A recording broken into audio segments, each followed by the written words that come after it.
Hi everybody, welcome to Dandelion Cottage and Watercolor Wednesday. I'm Leslie Watkins.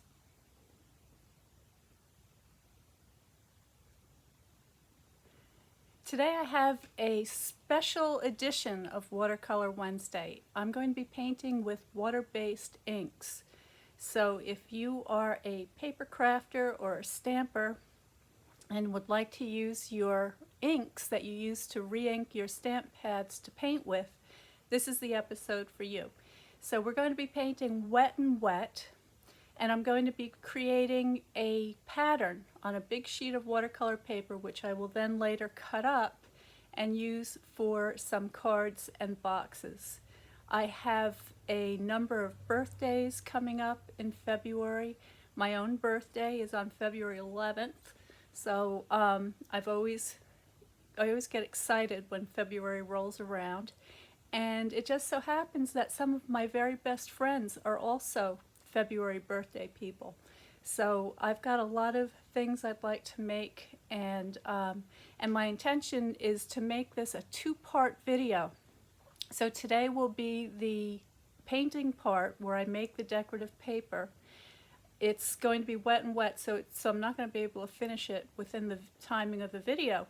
But what I will be able to do is let it dry and then come back again on Saturday, and I'm going to show you how to use the gilding flakes, which is a wonderful new product, excuse me, which I will list below. So after the video, I will edit the description and give you all the information you need to follow along with what I'm doing.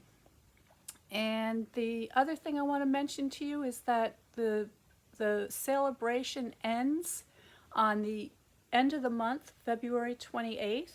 So you've only got a couple more weeks to take advantage of these incredible deals, where for every $50 that you spend, you can select a free gift, and these are really good gifts. This is well worthwhile, so you'll want to check that out as well. Just go to my website at dandelioncottagedesign.com, subscribe to Notes, and there will be a link in the newsletter that will take you to some of the special sales, the upcoming watercolor classes, which are still open. Registration is still open, so if you would like to join me, I'd love to have you, and get in there before the 9th. The February 9th is when registration for the watercolor card making and painting with ink classes close. So you just have a little bit of time left before that's done. And I think that's about it. There's also a link in there for a catalog, so if you don't have a catalog and you'd like to get one, let me know. I'd be happy to send you one. And I think we'll start painting now.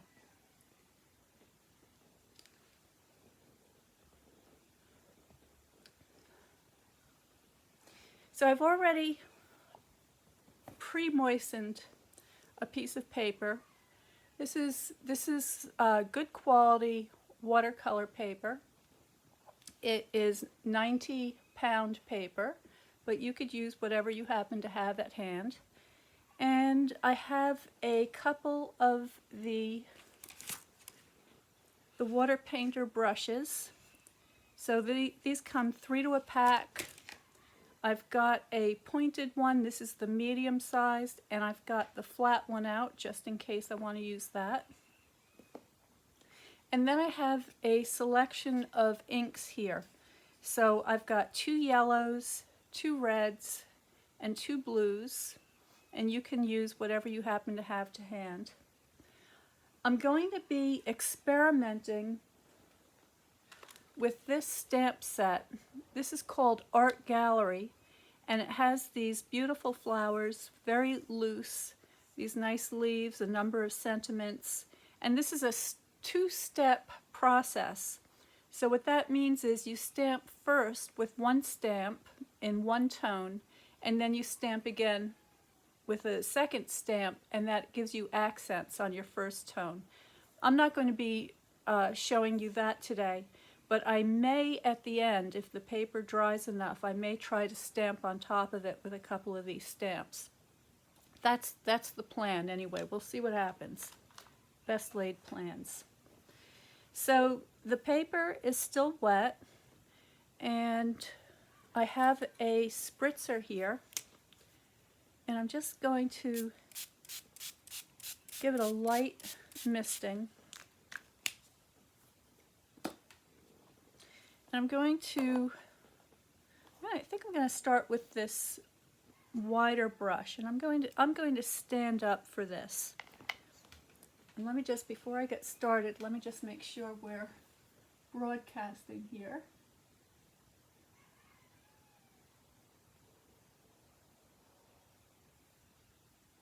Okay, that looks good. All right. So let me get, I'm putting a little bit of water in with my inks here to dilute them. So let's just see what that does.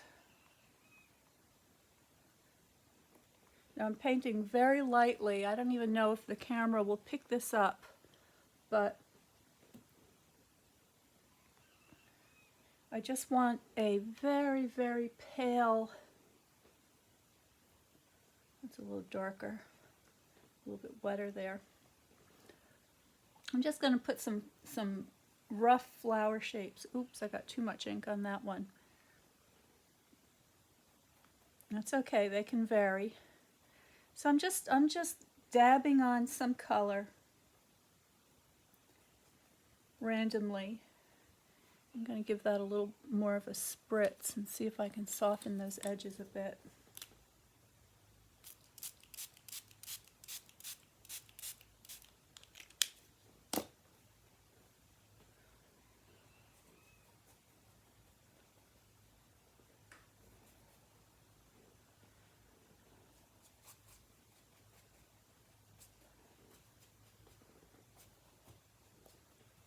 I'm probably not going to do a lot of talking today while I'm busy painting.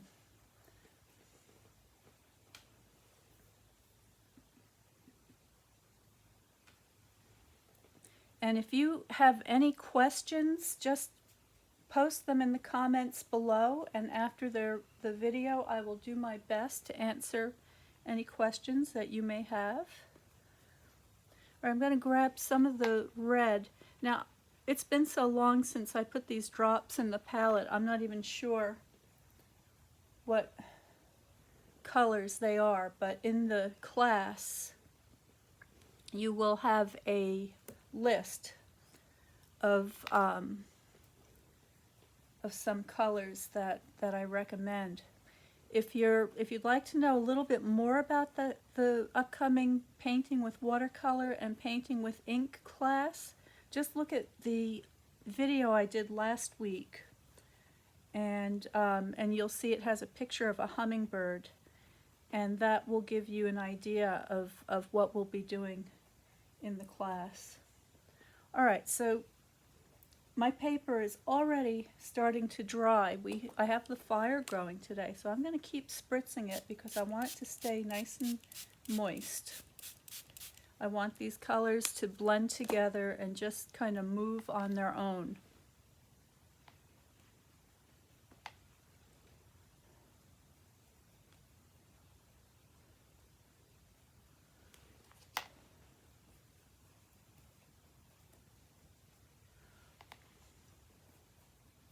Got a little violet there. That's exciting.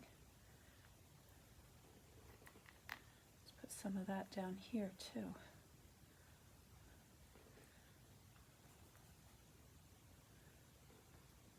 So I'm almost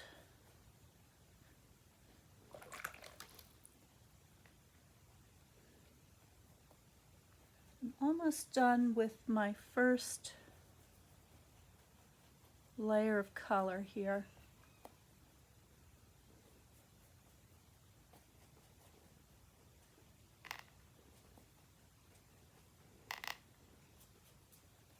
Just trying to get a nice balance, so I have a little bit of the colors all over. There we go.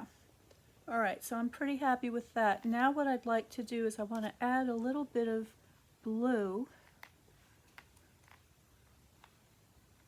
And this is kind of a warm blue. And I'm just going to dot a little bit of that. I think I'm going to switch to my pointed brush this time.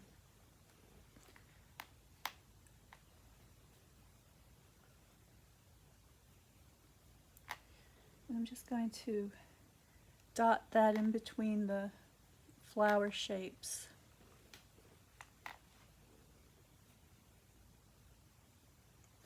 And you know, there are no rules here about when to stop or when to keep going. It's entirely up to you. What I recommend you do is stand back from your work every so often so that you can get a good look at it and decide if it's coming along the way you want, or if you want to make any changes, or maybe you like it just the way it is and it's time to stop.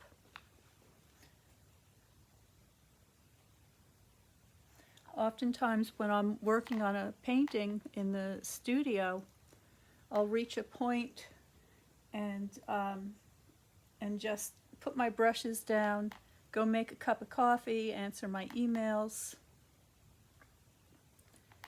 and just take my mind away from it so that I can come back with a fresh eye and a fresh view.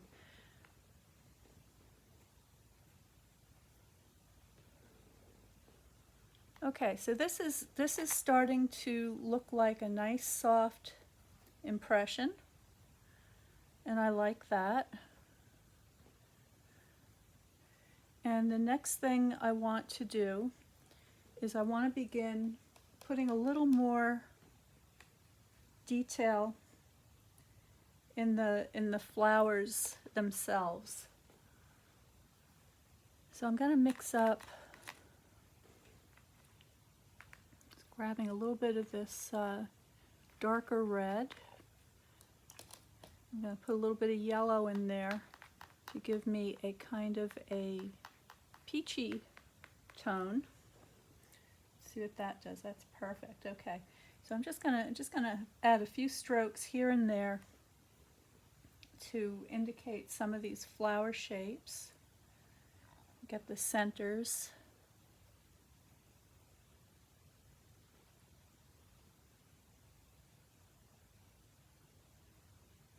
Start to build those up a little bit.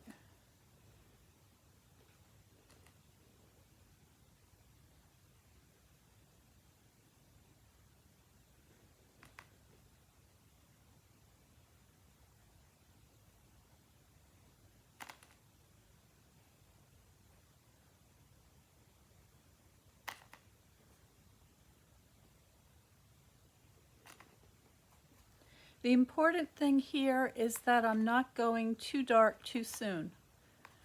So I'm using plenty of water. Excuse me, I'm diluting my inks.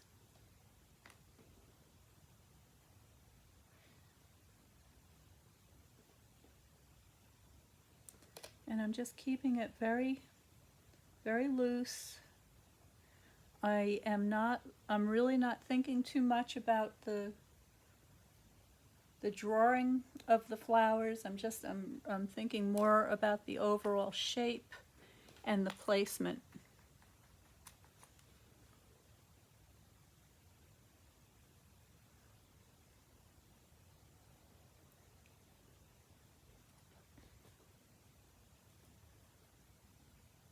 There we go.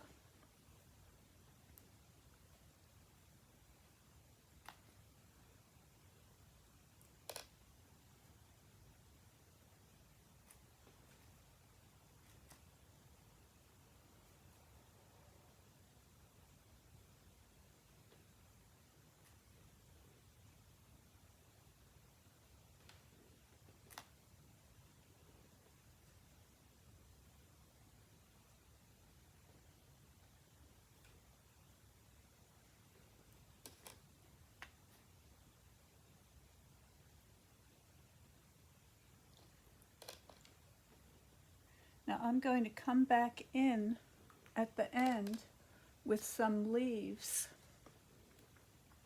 But before I do that, I want to add some detail to the centers of the flowers. So I'm just going to put a couple of drops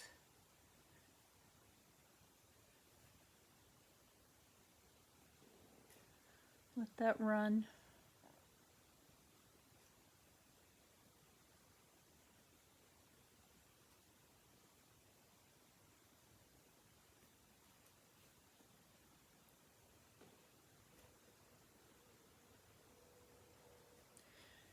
Did everybody survive the winter storm?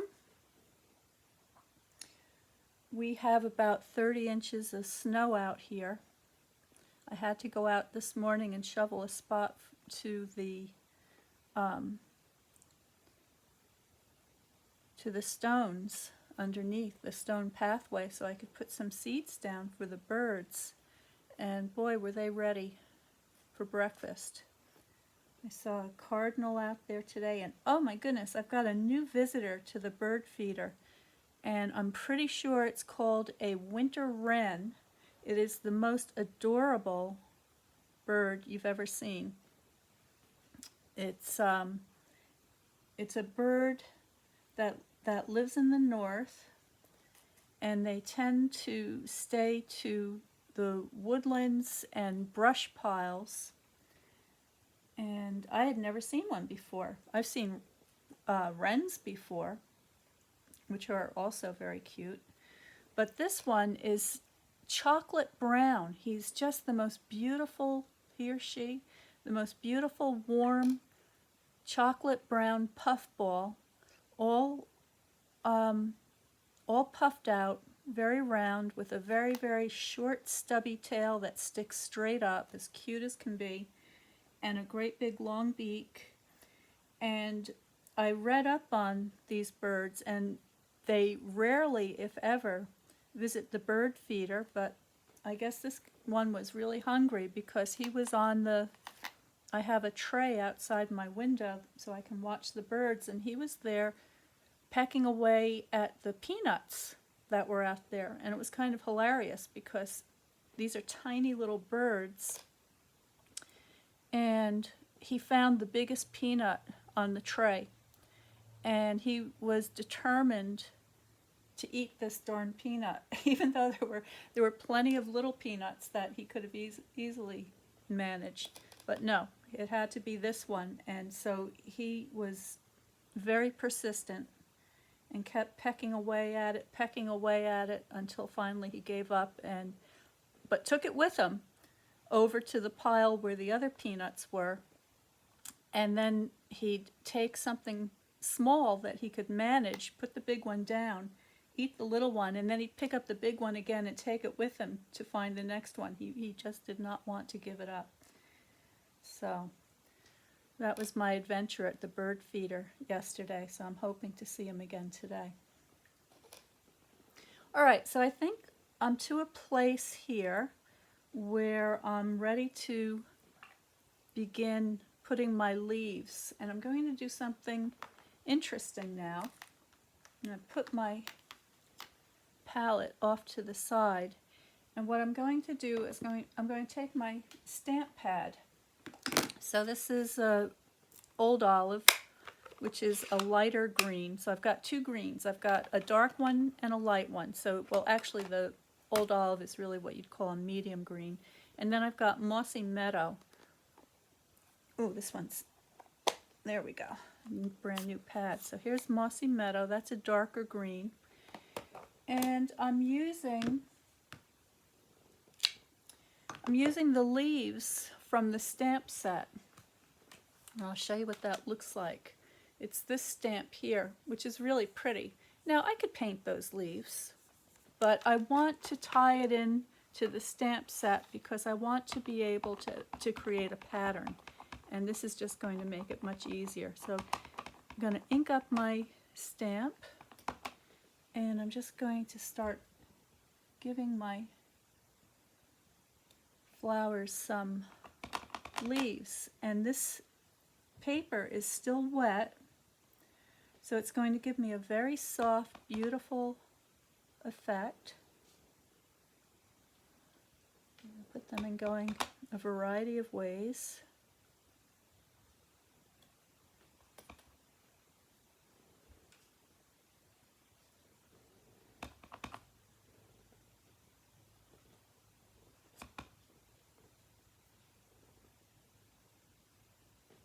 Let's see, put this one like that.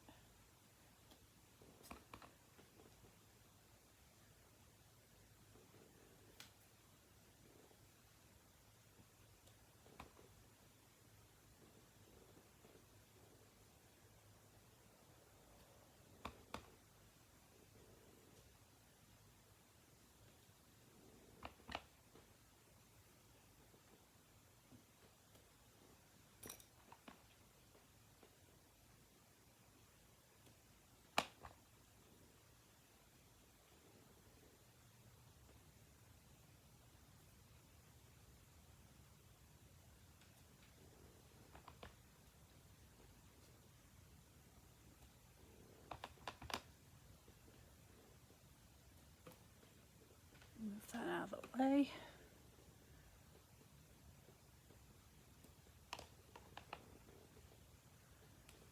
And this one, like, let's see, which one? This one. No, we did that one. Paying attention to my direction of my stem here. All right. I'm just going to fill some in here for good measure. All right, so I'm pretty happy with that. Maybe get a little bit of green around the edge here.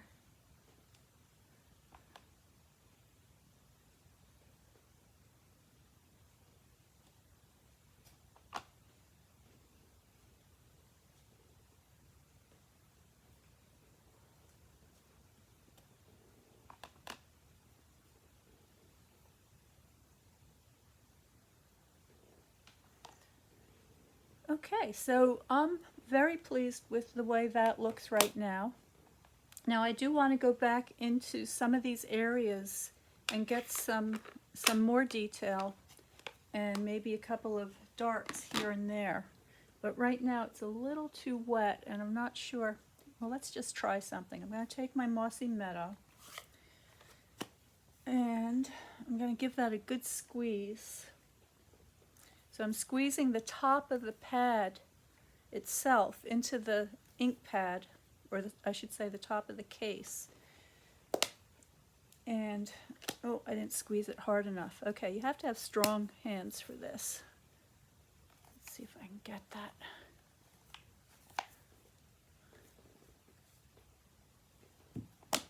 No, okay, I'm not, let me see, do I have,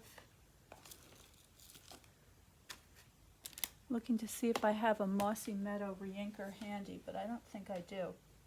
So this is what I'm going to do. I'm just going to take my brush. I just want to see how this looks.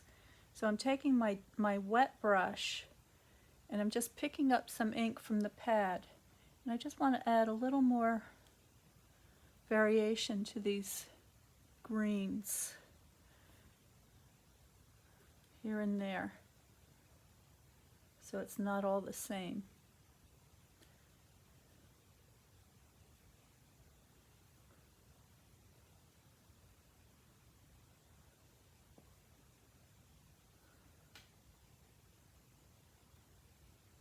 It's, you know, it's just a subtle thing, but that's really what art is all about, is those very subtle decisions that you make with line or color or texture or whatever it may be that you're working with.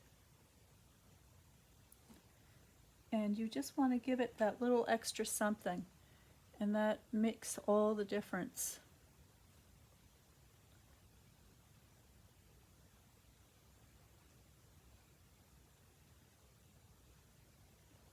Now on Saturday,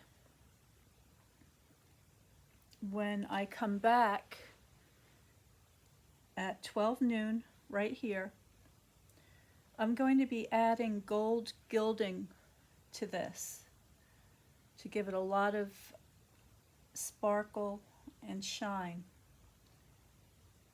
And I'll be using the heat and stick powder, I think it's called, and my heat gun. So if you've never seen how to apply a shiny heat embossed effect to your work, this will be a really interesting session for you to tune into. And I hope that you'll take the time to like and subscribe. That way you can be notified in advance so you won't miss it. And I'm gonna put my website back up there again. If you're interested in learning more about me, my classes, Dandelion Cottage, and any of the materials and supplies that you see me using, please go to my website at dandelioncottagedesign.com. There's a lot of information on there, and there's a lot of ways that you can participate in this special Sale-A-Bration that's going on right now until February 28th. If you're interested in joining my design team, which is composed of some of the best designers and the nicest people you'll ever meet.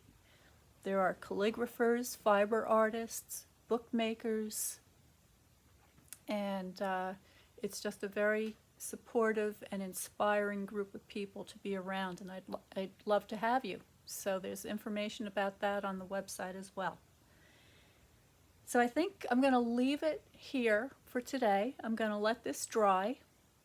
I'm going to come back when it's a little bit drier and put a couple more details and accents in, and on Saturday we'll add the gilding, and maybe I will cut off a piece and show you how you can use it to make a quick card or a box or whatever else may come to mind. So stay well, stay creative. I hope I gave you some good ideas today. I hope that these flowers brighten up your day and make you think a little more of warm summer days to come. If you have any questions at all, please post them below. I will have a lot more information in the description once I can type it up and get it organized for you, so come back if you'd like to look at that. And I will see you Saturday.